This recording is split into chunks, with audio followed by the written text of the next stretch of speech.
Good morning, ma'am. Good morning. We can stock market beginner की series तक का कोई ना हो जिपाव ते लाई छे मसी 7 days का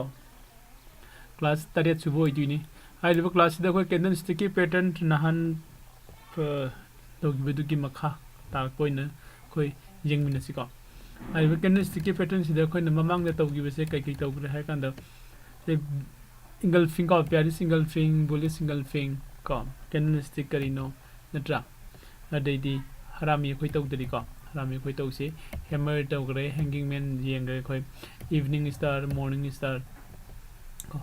हाई बसिंग से मतंग लाख से कोई मची से कोई कौन से कोई हरामी का बुलिश हरामी एंड बियारिश हरामी हाई अनी से कोई जिंग मिन से सी जिंग रिंग ममंग दे इन मयाम द को सिंग देनिंग बमना कोई डेट 30 दगी को 30 दगी कोई एडवांस हेजिंग एंड कनो की एडवांस ऑप्शन हेजिंग का अदुगा ऑप्शन नगी हेजिंग की क्लास का एदु कोई कनागुम खरना ऑप्शन से सेल तोबे हेना फई बाय तोबे हेना फई हाइबा मयाम दो अदुगी दो कोना advance option hedging and option hedging हैना कोई क्लास बैच अनोबा मा को मंगा सुबह बैच होइदिनी हाइबा बैच से कोई हनकी नवंबर डेट 30 दगी हौरनी को मेंबरशिप फीस 10,000 नि अदु वन टाइम पेमेंट नि अदुगा लाइफ टाइम सपोर्ट नि को लाइफ टाइम सपोर्ट मींस 10,000 से मुतंग पे तौग्र मतुंग ददी को लाइफ टाइम होइना कोगी कनो दगी एकेडमी सी की साइट दगी लाखो क्लास खुदिंग पेट सर्विस की कोर्स खुदिंग जॉइन तौब यागनी को दो कनागुब हाइरिबसी की कोर्स से को याबिनिंग बसिंगना तो कांटेक्ट तौबियो कोगी वीडियो की डिस्क्रिप्शन में जाओरिबो व्हाट्सएप नंबर से कांटेक्ट तौबियो को ओके दो हाइरिबसी की कोर्स सी ददी कोई मेंबरशिप को पेट मेंबरशिप खक्तना कोगी अटेंड तौब यागनी को ओके ददी कोई बेरिस हरामी से येंगसी बेरिस हरामी से कइनो है गदी कोगी रिजेक्शन कैंडल कोई कैंडल स्टिक के पैटर्न सिंग से लाखो मतम द कोगी 1 कैंडल ने सेम्बर नटगा 2 कैंडल ने सेम्बर 3 कैंडल ने सेम्बर हाइ न छन तो लाइबसी की मरक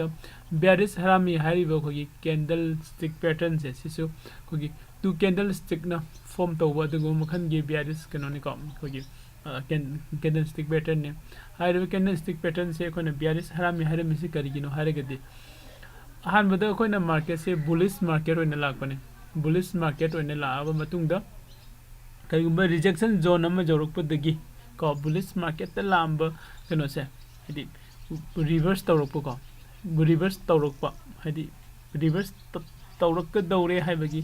सिग्नल पीपी ngamba अदुगुम मखनगी कनोनि को खोगी कैंडल के पैटर्न ने हाइरबो कैंडल स्टिक पैटर्न से कैंडल अनि न फॉर्म तोय फर्स्ट वन से अहानबगी कैंडल स्टिक से मागी कलर से विल बी द ग्रीन होइगनी को मागी कैंडल स्टिक की कलर से ग्रीन होइगनी अदुगा बिग कैंडल होइगनी अदुगा सेकंड वन सिना रेड कैंडल होइगनी अदुगा स्मॉल कैंडल होइगनी को हाइरबसी की कैंडल अनि सिगी फॉर्म से लागदी एखोना सी बेरिस हरामी फॉर्म तौरे हाने लोगनी को बेरिस हरामी कैंडल स्टिक की पैटर्न अमा फॉर्म तौरे हाने लोगनी अदो हारिबसी की बेरिस हरामी कैंडल स्टिक की पैटर्न से लागद कोई बुलिश मार्केट लांबा कनो से मार्केट की ट्रेंड से को रिजेक्ट तौथोगा बेरिस मार्केट लाकबा याई हाइबनी को एला पिरक बने अदो हारिबसी की कनो सिदे कोना मफम कया दो उबो फंगनी को सिगुम मखनी कैंडल स्टिक से अदुबो ख्वाइदगी इंपोर्टेंट होइबा मफम दिकदाय दनो कांदा होगे सप्लाई जोन को सप्लाई जोन नत्रगना रेजिस्टेंस की एरिया से दसी कोना उबो फंगनी को अदुदा उरगदी हारिबा मार्केट से कोई मखारोम द कुमधरप यारे हाइबदुने अखुन येंगदिदुको अदो नेक्स्ट द कोई येंगसे बुलिश हरामी से कोई मल्टीपल कैंडल स्टिक की चार्ट ने अदो हाइबा मल्टीपल कैंडल स्टिक चार्ट सिंग थाइ कनो दुनी 2 कैंडल्स न फॉर्म तौदुनी को सिदन बुलिश हाइरे सिने कोगी बेरिस त लांबा मार्केट से बेरिस त लांबा मार्केट से को कोगी डिमांड जोन रिजेक्शन जोन को जौसिलुबदगी मार्केट से रिवर्सन तौरपा हदि बुलिश त लाखो ngambagi कनो तुनि बेलाइसे को हाइरिबसी की कैंडल स्टिक के पैटर्न को सिसे कोना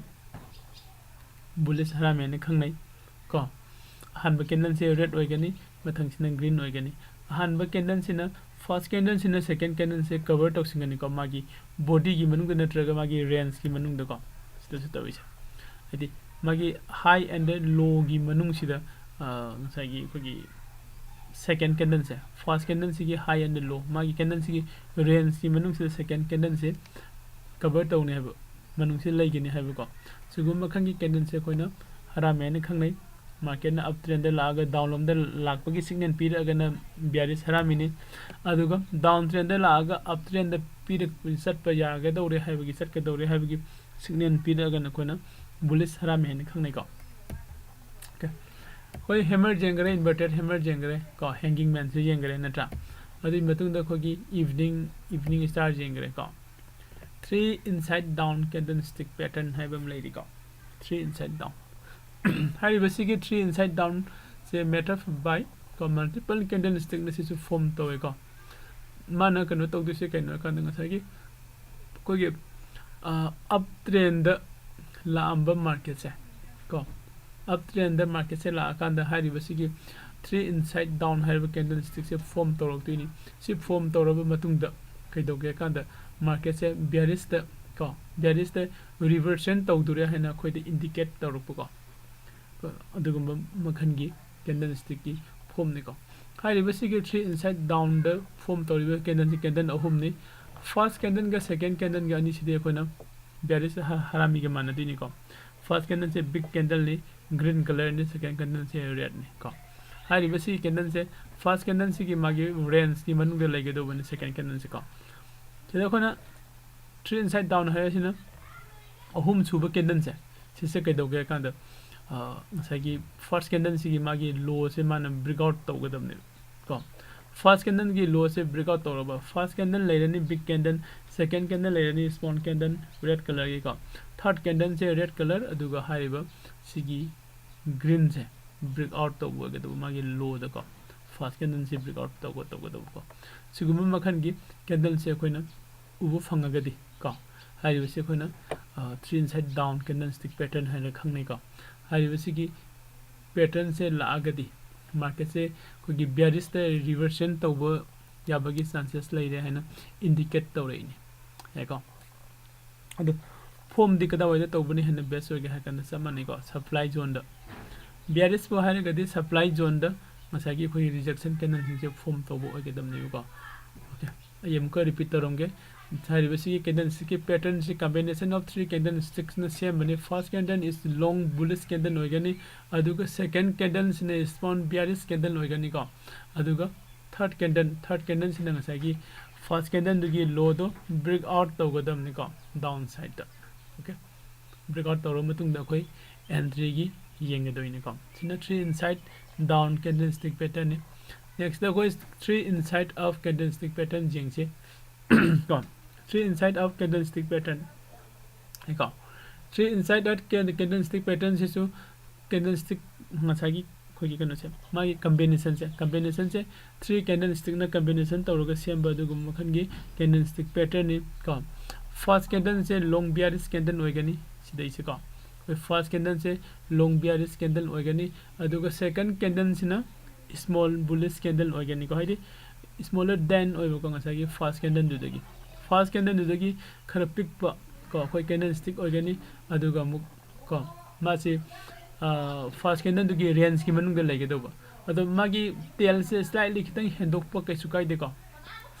को कोगी मागी वीक ना नत्रगा मागी शेडो सिना खितंग हेंडोक हिन कैसु काई देखो अदुगा थर्ड कैंडलस्टिक को अहुम सुबह कैंडल सिना कैदोइदुना should be a long bullish candlestick वगैरह कन्फर्मिंग द बुलिश रिवर्सन को हाइबे कैंडल से कोई कन्फर्म लोग दिनो कमायना कन्फर्म लोग दिनो मसागी से फर्स्ट कैंडल से हाई से ब्रेक आउट तौरगा मथलोम द कार होगे दो या को आई अमका रिपीट तौरंगे 3 inside of candlestick pattern से खोगी बियरिश द बुलिश कनोगा मानदिनी को बुलिश हरामी के मानगनी तोइंगुम सुं अहुम सुब कैंडल्स ने ब्रेक आउट पी होगे दो को हाइबे कैंडल अहुम से हाइबे कैंडल अहुम से हाइबे से कैंडल अहुम से कना कना न फॉर्म तवे है कांदा फर्स्ट कैंडल से न खोगी फर्स्ट कैंडल से न बियरिश कोई big candle oidini duga second candle sina small ko small hadi small bullish hadi small green candle oigani aduga third candle sina ko third candle se chu green candle oigani first candle se breakout over gado yani ko yeah okay. Next yang si dark cloud cover ko dark cloud cover ko dark cloud cover hai basi candlestick pattern se si la agadi khoi ne yenga da ise ko hadi मासे सो कोई candlestick के pattern से bearish के reversion हो दिनी को dark हरे छ dark cloud cover ने बेरिश कैंडलस्टिक पैटर्न हो दिनी को हाई रिवर कैंडलस्टिक पैटर्न से कॉम्बिनेशन ऑफ टू कैंडलस्टिक ने सेम को अदुगा फर्स्ट कैंडल इज हान कैंडल से कोई ना बुलिश कैंडल हो दिनी को अदुगा अनि सुब कैंडल से ना को सेकंड कैंडल से ना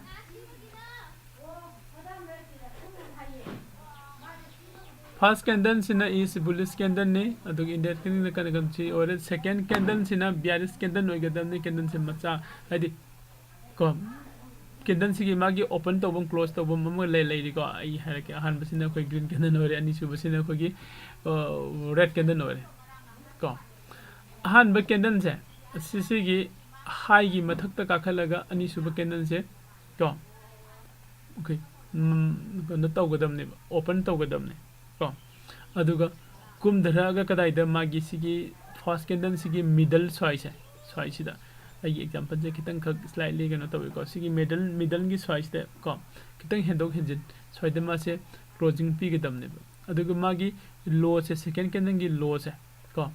सागी फर्स्ट कैंडल की बॉडी की मनुंग सिदे लेगेद को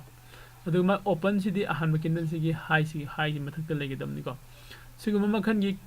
कैंडल से कैंडलस्टिक पैटर्न से फॉर्म तौरगदी को खोइना मार्केट से डाउन ट्रेंड दा हाइदि बेरिश ट्रेंड को रिवर्सन तौर को यारे हाइबगी अदुगुम इंडिकेट तौबिर कुन हेने लोगदमनि को अदु हाइरिबा सी कैंडल से कर्म मतमदा कर्म मफम दा हाइरगदि ngसागी सप्लाई जोन दो गदो को सप्लाई जोन दा सी कैंडलस्टिक की पैटर्न से फॉर्म तौरगदी को खोइ मार्केट अलर्ट लेबा यारे डाउन ट्रेंड एंट्री लोबगी यानी को ओके piercing candlestick pattern को piercing candlestick pattern से ngसागी खोगी dark cloud cover दा अदुगी opposite ओइदिनि मासिना कोई फॉर्म तौदुसिना खोगी कनो दा डिमांड जोन दा फॉर्म तौगदमनि को डिमांड जोन दा नत्रगना खोगी सपोर्ट एरिया दा डिमांड जोन नत्रगा सपोर्ट एरिया दा फॉर्म तौगदबने को सिदा फॉर्म तौरब मतुंग दा कोने लाकदबसि कइनो कंदा को मार्केट से मथकलम दा हाइगले को मथकलम दा हाइगलकनी अदु मथकलम दा हाइगलकपसि कन्फर्मेशन लोबमदि खोइदुम खंगनी को मसागी सेकंड कैंडल सिगी हाई से थुगार कार कांदम हाइदि ब्रेकआउट तौर कार कांदने तो सि ngसागी दुगा पे मानना फर्स्ट कैंडल से सी रेड कलर ओरने डाउन ट्रेंड लाको मार्केट ओइदिनि सेकंड कैंडल से ग्रीन ओइगनी सेकंड कैंडल की ओपन से फर्स्ट कैंडल की ओपन सिदी मखादा लेगेदमनि को अदुगा सेकंड कैंडल से हाई से फर्स्ट कैंडल से हाई से मखादा लेगनी अदुगा सेकंड कैंडल की क्लोजिंग से फर्स्ट कैंडल से मिडल साइड पीगदमने अदुगा सेकंड कैंडल की हाई से फर्स्ट कैंडल से बॉडी की मनुंग दे लेगेदबको हाई रे सिगु मखंगी कैंडलस्टिक से कोइना piercing कैंडलस्टिक पैटर्न हरे खंगनै को ओके क्रॉस डोजी ने इन्वर्टेड क्रॉस डोजी हाई रे कनो सिंग से कोइना यामना इराई लाइन ते लोबो यादे मोशन कगुंबा कोगी रिजेक्शन एरिया दा चंगसिलगा रिजेक्शन जोन दा चंगसिलगा फॉर्म तौसिलाब को ओके रिजेक्शन जोन दा चंगसिलगा फॉर्म तौरगदी यामना कोगी मास यामना पावरफुल ओइबा दुगु मखनगी कैंडलस्टिक पैटर्न नि को हाबि सिगी कैंडल्स दा जेंगसे मासे मथलोम दा काखलुबनि नत्रा सिदा मा ओपन तौरे को अदुदै मखामना खर कुमदर खलसी नमदर मथल काखलु अबो काखलु कांदा अदुगा सिदगी बायर म्याम अमा चंगसिलगा मखाम इंधरकपनि को मखाम इंधरे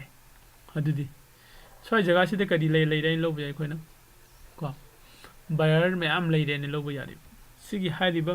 कनो से कोगी ओ सॉरी आइगी से को सेलर इधर मार्केट से मथलोम दा काखलको मतमदा मार्केट से मथलों सुम काखलो को मतम सिदा को नत्रगा मखाम न कुमे खलसी को वे अनि मक्ता मखाम न जेंगो मखाम न सुम कुम धर कोने रेड सुम कुम पदगी को सी केंद्र से फॉर्म तोरपा नत्रगा सी फॉर्म तोरपा कि सप्लाई जोन और डिमांड जोन को डिमांड जोन द और सप्लाई जोन द हाइरिबसी क्रॉस दोजी और इन्वर्टेड क्रॉस दोजी हाइरिबसी कैंडल सिंग जे कोन फॉर्म तो उरगदी को सिसु यमना अखोगी प्रॉफिटेबल ओइबा तुबा एंट्री एम फंगबा याबगे चांसेस ने को सिदना कोइना बायर न डोमिनेट तौरइनी को हाइदि सिबाउ द मार्केट से इन धरुरब मतुंग द अमकुम धरुर कांदा स्वाइसिदा बायर म्याम अम लैरंबदगे बायर सिने इंखलग सिदा क्लोजिंग पीरेइनी मार्केट से काखलुर कांदा सिदा सेलर म्याम अम लैरंबदगे सेलर न कु इंधरगा क्लोजिंग पीरेइनी को हाइदि सोय जगह सिदा सेलर लैरन ताइने सोयदन बायर लैरन ताकने हैको dragon fly doji and gravestone doji हजिके सिगा सुम सरको मानदुनी को सिसो मार्केट से कुम धरुरगा इंखलकने काखलुरगा इंधरक पोइदुनी हारिबसिगी cross doji inverted cross doji and dragon fly doji gravestone doji हारिबा कैंडल सिक्सिंग जा को ngसागी हैमर हैंगिंग मैन की टाइप सिदा मोसिसु वर्क तोगनी लोइन को सिदा हेना पावरफुल ऑन ओइगनी को इन्वर्टेड हैमर सिंगा कोइ तोगरे को बुलिश एडवांडन बियारिश एडवांडन हारिबसिगी कनो सिंगसे कोइ हायिंग अमुक तोगसे मैम को हायिंग ngasiगी स्वाइदा कनो लोइसिंगे को